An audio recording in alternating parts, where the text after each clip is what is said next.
Doctor साहब, एक पराली का मसला जो है पूरा दिल्ली एनसीआर में तो बहुत ज़्यादा वायरल हो रहा है, और खासकर हरियाणा में जिक्र करा तो अब की बार चालान भी कर दिया, किसान ने जेल भी होगी और उसका चालान भी कटेगा, और 2 साल तक उसकी फसल भी नहीं खरीदी जाओगे, ऐसा प्रावधान सरकार लेके ना रही है। और इस बात तो नकारा भी नहीं जा सकता कि भाई पराली का धुआं नहीं है। जो पराली का धुआं मतलब वो जो दिल्ली में पटाखे बजाए जावे हैं, या जो फैक्ट्रियां हुआ हैं, या जो गाड़ियों का धुआं है, उस धुएं का भी चालान है। मतलब अगर एनजीटी से परमिशन ले ले, उसके बाद कोई भी फैक्ट्री कितना ही धुआं छोड़ सके, या कोई भी सरकारी गाड़ी का एक बार कदे चेक करा है किसी पत्रकार ने कि जो सरकारी गाड़ियां हैं उनमें से कितना धुआं निकलता है? नहीं, वो तो कभी चेक नहीं करा। कल हम शिमला में थे, शिमला में कल की हवा कितनी खराब थी, यहाँ इतने पेड़ और इतना जंगल होने के बावजूद भी, जस्ट क्योंकि क्रैकर्स ऐसे थे। ये पटाखे पहले भी हुआ करते थे, और ये पराली पहले भी फूकी जाया करती, और थोड़ी नहीं फूकी जाया करती, मतलब तड़के से लेके सांझ तक फूकी जाया करती। मतलब सर्दियों के मौसम में आपके जो रजाइयाँ और खाट हैं वो तो शाम सुबह जो उठते ही खड़ी हो जाया करती, तो दिन में तो उसका कोई मतलब नहीं।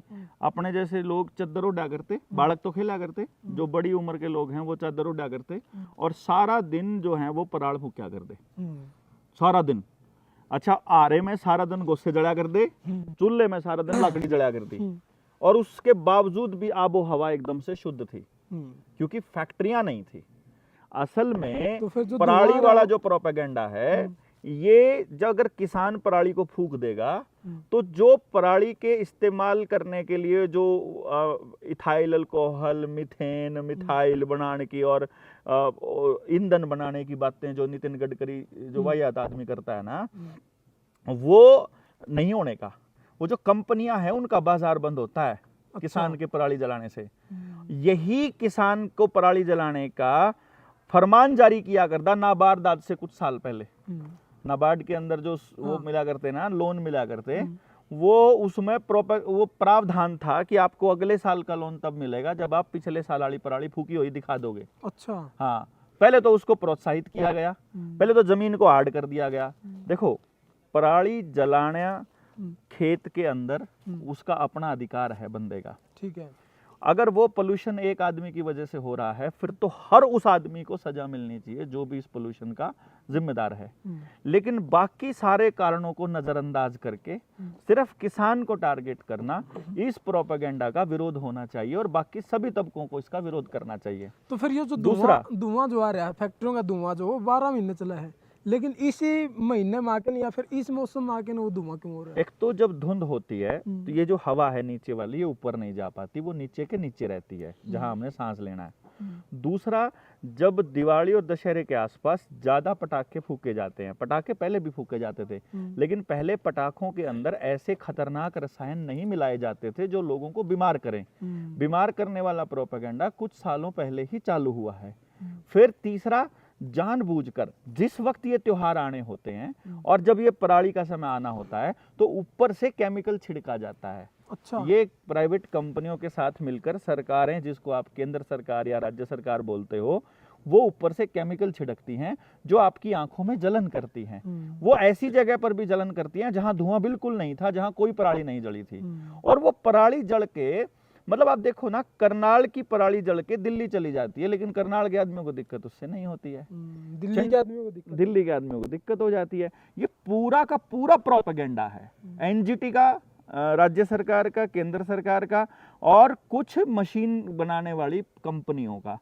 चाहे हर शहर के अंदर कूड़े के ढेर बनाना, और फिर उस कूड़े से मतलब उसको कूड़े से उसको ठीक करने के, ईंधन बनाने के, रिसाइकल करने के नाम पर उसके अंदर फिर से हमारा पैसा बर्बाद करना। पहले तो बोर करके, बोरवेल के जरिए फैक्ट्रियों का पानी नीचे लेकर के जाना, फिर उस पानी के ट्रीटमेंट के नाम पर नए ट्रीटमेंट प्लांट चलाना। पहले पानी खराब करना और फिर उस फिर उसको सफाई करने का प्रोपेगेंडा। ये हमारे पैसे को खत्म करने का, चूसने का जो आजकल देखने लगा, ये तो पिछले 2-3 साल से देख रहे हैं, पराली जो है उसके गिट्ठे से बना के एक मशीन आवा है, और वो मशीन शायद फ्री में वो गिट्ठे से बना के ले जाए हुए, और फिर उसकी बिक्री हो, पता नहीं क्या हुआ, लेकिन ई पुस्ती रीयूज करने के नाम पर लेके न जावे, तो फिर उसमें क्या दिक्कत है? नहीं तो फिर जलाने में क्या दिक्कत है रे? जिसने वो करना वो करो, जिसने जलानी अपनी जलाओ। अब मान लो किसान को आपने रोकना है, आप उसको जागरूक कर सकते हो, आप उसको ये बता सकते हो कि देखो भाई, खेत में खड़ी फसल या पराली जो खेत में पड़ी हुई है, उसको जब आप जलाओगे पूरे खेत के अंदर, तो वो जो हीट है, वो जो गर्मी है, वो उस मिट्टी को कड़ा कर देगी। जैसे ईंट बनाया करा आपा, ईंट नहीं तो करा तपाया करा आपा माटी ने, तो मिट्टी तपने के बाद वो पक जाएगी और आपकी खेती होने में दिक्कत आएगी। अगले साल आपको बड़ा ट्रैक्टर और बड़ी हैरो की जरूरत पड़ेगी, ज्यादा ईंधन और ज्यादा खर्चा लगेगा, ज्यादा पेस्टिसाइड, ज्यादा यूरिया लगेगा। ये कह करके आप उसे जगा तो सकते हो, लेकिन ऐसे गला नहीं घोट सकते।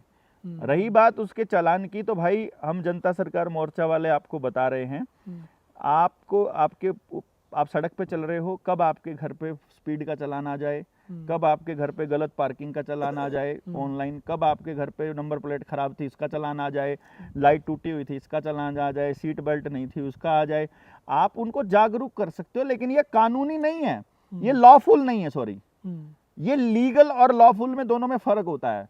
आप किसी को सड़क पे चलते हुए जुर्माना नहीं कर सकते, आप उनको जागरूक तो कर सकते हो। और ये नियम बनाने की परमिशन किसने किसको दी है, कहाँ डिस्कशन हुआ? ऐसे ही खुद ही चालान कर दो, कभी 500 का कर दिया, कभी 1000 का कर दिया, कभी 2000 का, कभी 5000 का। ये प्रोपेगेंडे बंद होने चाहिए चालानों वाले। और जनता सरकार मोर्चा 24 नवंबर की इस सेमिनार के बाद में जो दिल्ली तालकटोरा स्टेडियम में है, उसके बाद तो हम लोग जींद में इकट्ठा होकर के आने वाले टाइम में जिस भी किसान का जितना भी चालान इन गुंडों ने काटा हुआ है, इन लुटेरों ने, सारे चालान को हम लोग लीगल उस लॉफुल तरीके से भरने की ऐलान करेंगे। तो फिर देखना क्या जो आपने यातायात के नियमों को लेकर बात करी, तो फिर ये तो नियमों का उल्लंघन हो गया। नियम का उल्लंघन हुआ, वो नियम मेरे से पूछकर बनाए जाने चाहिए ना, या आप कुछ भी नियम बना दोगे, आपके हाथ में कलम आ गई तो? एक तरीका होता है। जो ये खेती के 3 कानून पास हुए, तो फिर वो तरीके सही नहीं है? नहीं, गलत है ना, कानून बनाने का ही तरीका गलत है। जैसे मैं आपको बताता हूँ, ये भारतीय न्याय संहिता बना, ये भारतीय न्याय संहिता कैसे बना मालूम है आपको? भारतीय न्याय संहिता जैसा कानून बनाने के लिए संसद के अंदर 2/3 बहुमत चाहिए। अब 2/3 बहुमत भाजपा के पास था नहीं, मोदी सरकार के पास था नहीं, तो उन्होंने क्या गेम खेला? ये जो स्पीकर है लोकसभा का, सदन का, वो स्पीकर अपने बनाए जाते हैं, मतलब वो कठपुतली होते हैं एक तरह से। कठपुतली के सामने पहले एक मुद्दा रखा जाएगा कि हम इस भारतीय न्याय संहिता को लेकर के आ रहे हैं। उसके बाद विपक्ष जो है वो हंगामा करेगा, पूरी प्लानिंग सेट होती है। उस विपक्ष जब हंगामा कर देगा तो स्पीकर उन जितने भी हंगामा करने वाले लोग हैं उनका नाम लिख करके बकायदा उनको सस्पेंड कर देगा। अच्छा, पहले कार्रवाई स्थगित होगी, जब कार्रवाई दोबारा चालू होगी तो उसमें स्थगित होने वाले उन नेताओं का, जो विरोध करने वाले नेता हैं, उनका लिस्ट में नाम आ जाएगा। और विरोध करने, जो जनता की बात करेंगे, जो बहस की बात करेंगे, तो वो जो विरोध करने वाले जो नेता हैं उनको सस्पेंड करने के बाद में मार्शल बाहर उठा के बाहर फेंक देगा सदन से। अब जो उपस्थित सदस्य हैं उनमें 2/3 बहुमत चाहिए, वो सारे भाजपा के हैं। यानी देश को रिप्रेजेंट करने वाले 171 पार्लियामेंट के मेंबरों को भारत के इतिहास में कभी भी सस्पेंड नहीं किया, और उनको सस्पेंड करके कानून बना दिया, और उसके बाद आप उस कानून को सही कहते हो? कितना बड़ा गेम है, समझे? इसी तरह से ऑर्डिनेंस ला करके खेती के कानून लाए गए, ऑर्डिनेंस ला करके ये कहा गया, मतलब बिना जनता की राय लिए, बिना जनता के प्रतिनिधियों की राय लिए अगर कोई भी कानून बनता है वो गलत है, उसका विरोध होना चाहिए। ये पूरा गेम हमारी साइलेंट कंसेंट से चलता है। इस तरह तो फिर कोई कानून बने नहीं पाएगा। कैसे नहीं? तो ना तो कैसे नहीं बन पाएगा? मैं अपना नुकसान करवा के कैसे खुश हूं? मेरा नुकसान मुझसे पूछा जाए ना, आप बोलिए कि बताइए भाई। अब देखो 100 बंदे आप मान के चला, हाँ, ठीक है, 100 बंदे आप कोई कानून लागू करना है, उन 100 में तो उसका जो अब आप एक लीडर हो, 100 बंदों का ग्रुप है, उसके लीडर आप हैं, आपने कोई निर्णय लेना है, आपने राय रख दी 100 के बीच में अपनी, हाँ, और उसमें तो 100 बंदे का पर्सनली विरोध आपको लेकिन है, तो फिर इस तरह तो सहमति बने नहीं पाएगी कोई किसी बात। यार मेरी बात अलग है, जब बात देश की हो रही है, देश में रेफरेंडम करवा लो, ये छोटे देश के अंदर रेफरेंडम करवा लो ना। किस तरीके तो देश जैसे मतदान होता है, आप ऑनलाइन वोटिंग भी तो करते हो, आप वोटिंग करवा लो कि इस विषय पर ये है पॉइंट, इन पॉइंट में से देश की जनता क्या चाहती है, वो नहीं कर सकते क्या? तो फिर उसमें फ्रॉड हो जाएगा। उसमें कैसे हो जाएगा? जिस तरह इलेक्शन में हुआ है तो हुआ है ना, मतलब आप मान रहे हो कि इलेक्शन में फ्रॉड होता है, तो फिर इस फ्रॉड को रोकना कैसे? इसके ऊपर भी कानून बना लो। जहां समाज की गलत, जहां समाज के लिए नुकसान चल रहा है, उस बात की तह तक जाओ और उसको ठीक कर लो। इसमें क्या दिक्कत है भाई? ठीक करना पर्पस है ना, उनको वहां बिठाया गया है चीजों को ठीक करने के लिए, तानाशाही करने के लिए नहीं बिठाया गया है। इसी तरह से जब मैं ये इसलिए बता रहा हूं भाई कि कोई भी कानून आपसे पूछे बिना बनेगा तो आपका नुकसान होगा, और यही सब करने के लिए हर विधानसभा में ऐसे लोग विधानसभा में नहीं पहुंच रहे हैं जो पब्लिक लीडर्स हों। मतलब आप देखो, अभय चौटाला बोलने वाला आदमी था, नहीं गया अंदर। मतलब बेशक बेहुदा आदमी हो, बेशक वो कांडा के साथ था, लेकिन वो बोलने वाला आदमी है, पब्लिक की आवाज उठाता है, वो नहीं जीत पाया। इसी तरह से कोई भी लीडर होगा जो पब्लिक लीडर होगा, वो नहीं जाएगा, सिर्फ गुलाम जाएंगे वहां। अच्छा, इतना बड़ा गेम प्लान है। और अभी पंजाब के अंदर देख लो, पंजाब में जितने लीडर लेकिन थे जिस पहले, टाइम पे वो अबे चौटाला विधानसभा में था उस टाइम पे भी तो कुछ कर नहीं पाया।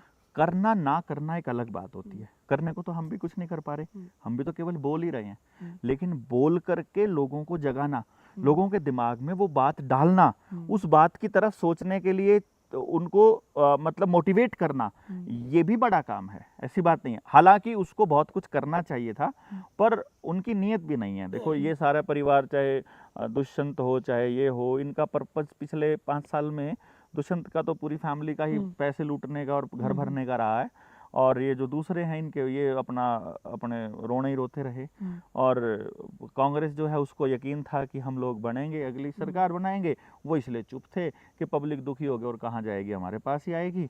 और बीजेपी अपनी तैयारी उस हिसाब से करती रहती है, ये तो कंटिन्यूस प्रोसेस का तो हिस्सा फिर है। पराली का क्या समाधान हो? पराली, धुआं आने लग रहा है भाई उसको धुआं लेके पराली से नहीं आता है। या तो आपके पास कोई मशीन हो, आप आओ देखो उस पराली ने कितना पोल्यूशन किया है एक बार जलाने से, और उसी के बराबर में गांव में कहीं ना कहीं आसपास कोई फैक्ट्री है, उसके पोल्यूशन की जांच कर लो। क्या ये किसी ने किया? किसी ने नहीं किया। लेकिन सारे के सारे लग जाएंगे किसान के पीछे, क्योंकि किसान को बर्बाद करना प्रोपेगेंडा में शामिल है। तो मतलब जो कुछ हो रहा है वो प्लानिंग के तहत प्योर प्रोपेगेंडा टोटली। आप किसान को जागरूक कर सकते हो, किसान की जेल और किसान को जुर्माना गलत है, 100% गलत है। कैसे बचाया जाए इसका किसान को और खेती को, या फिर इस तरह के जो तुगलकी फरमान लागू होने लगे इन फरमानों से? पहले तो किसान को यह देखना पड़ेगा कि इस व्यवस्था में, जिस व्यवस्था में वो जी रहा है, उसमें फायदा किसका है। अगर आपकी कमाई का हिस्सा आपके गांव, आपके पड़ोस, आपके समाज में नहीं जा रहा और किसी कंपनी को पैसा जा रहा है, वो उसी टाइम बंद कर देना।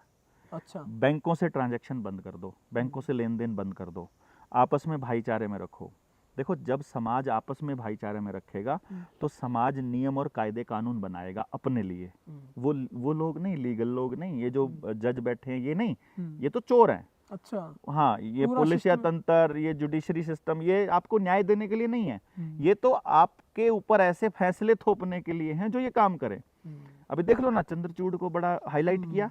अभी चंद्रचूड़ ने ये ईवीएम में गड़बड़ वाली जो फैसला था इसके ऊपर मार दी, कलम मार दी कि नहीं भाई ईवीएम में गड़बड़ नहीं हुई, ठीक, चेक भी नहीं करा। अच्छा, उसी चंद्रचूड़ ने जो ये जो सडन डेथ के मामले थे जो अवेकन इंडिया मूवमेंट ने उठाए थे, पिछले जो साइड इफेक्ट के मामले थे उस केमिकल के, वो साइड इफेक्ट वाले मामलों में भी उसने एक रिजेक्ट कर दिए वो, ताकि आने वाली जो केसेस हैं उसके लिए एक मिसाल कायम हो सके। और अभी 27 नवंबर को हियरिंग है सारे हाई कोर्ट की, वो तो यानी कि कोर्ट में क्या होगा, उनका एक आदमी, सरकार का एक आदमी एक सुप्रीम कोर्ट में एक अपील रखेगा, सुप्रीम कोर्ट फटाफट उसी दिन सारी अपील मंगा के सारे सुनवाई करके सारी हाई कोर्ट में जितनी पेंडिंग जो एप्लीकेशंस हैं या केसेस हैं उन सबको वहां बुला लेगी और पिछले किसी आदेश का हवाला देकर उसको रिजेक्ट कर देगी और सारे देश को नेचुरल जस्टिस से डिनाई कर देगी। तो ये गेम चल रहा है 27 तारीख को अभी होना है। तो यानी कि सुप्रीम कोर्ट, एनजीटी और जो नेशनल लॉ ट्रिब्यूनल है, कंपनी ट्रिब्यूनल जो है, ये सब के सब एक गेम प्लान के तहत स्टैब्लिश किए गए हैं ताकि देश की जनता को मूर्ख बनाया जा सके, उनको एहसास होता रहे कि तुम्हारी सुनवाई हो रही है, जबकि सुनवाई उनकी नहीं होगी, कॉरपोरेशंस की ही सुनवाई होगी और कॉरपोरेशंस के इशारे पर ही सब कुछ होगा। तो किसान को यदि बचना है तो अपनी व्यवस्था बनानी पड़ेगी जिसके मूल में जल, जंगल, जमीन और जानवर होगा, जिसमें विनिमय अपना होगा, बजाय इसके कि पहले वो सामान को भेजे बाजार में, फिर बाजार से उसका मटेरियल बन के आए, इसी तरह से किसी दूसरे आदमी को दे, फिर वहां से बन के आए। ये सब बंद करना पड़ेगा। आपको जो चाहिए डायरेक्ट प्रोड्यूसर से लीजिए, उनको जो चाहिए डायरेक्ट प्रोड्यूसर से लीजिए, प्रोड्यूसर ही प्रोड्यूसर को आपस में दे, तब बात बनेगी। पूरा सिस्टम चेंज करना पड़ेगा। एग्जैक्टली, वीडियो में व्यवस्था बता भी परिवर्तन। चुका हूं, कुछ इसी व्यवस्था परिवर्तन को लेकर अगली वीडियो में चर्चा भी करेंगे। लेकिन पराली के विषय पे जो बात थी वो तो फिर पराली तो एक समस्या है, लेकिन पराली कोई समस्या नहीं है। जंजाल तो बना है किसान के देखो लिए। वो जो धुआं उठ रहा है, वो जो जहर हो रहा है, वो उस केमिकल को, जो पेस्टिसाइड यूज हो रहा है ना, उसकी वजह से है। लेकिन क्योंकि राज्य सरकार या केंद्र सरकार जो है उसको इन पेस्टिसाइड कंपनियों को सब्सिडी देनी होती है, कॉरपोरेशन को पैसा देना होता है ना, इसीलिए ये जो पेस्टिसाइड है, यूरिया है, डीएपी, इसको बंद नहीं कराएगी सरकार। वो क्या करेगी, वो उल्टा प्रमोट करेगी। अभी लाइनों में लगे हुए ना किसान सारे के सारे डीएपी के लिए, ये ऐसे ही चलता रहेगा, वहां पर सुनवाई नहीं होगी। लेकिन आज दिखाया जाएगा कि तुम्हारे भलाई के लिए कर रहे हैं, और जबरदस्ती भला करेगी, जेल में डाल के भला करती है सरकार। चलो अगली वीडियो में चर्चा करते हैं इस विषय को। बहुत बढ़िया, थैंक यू।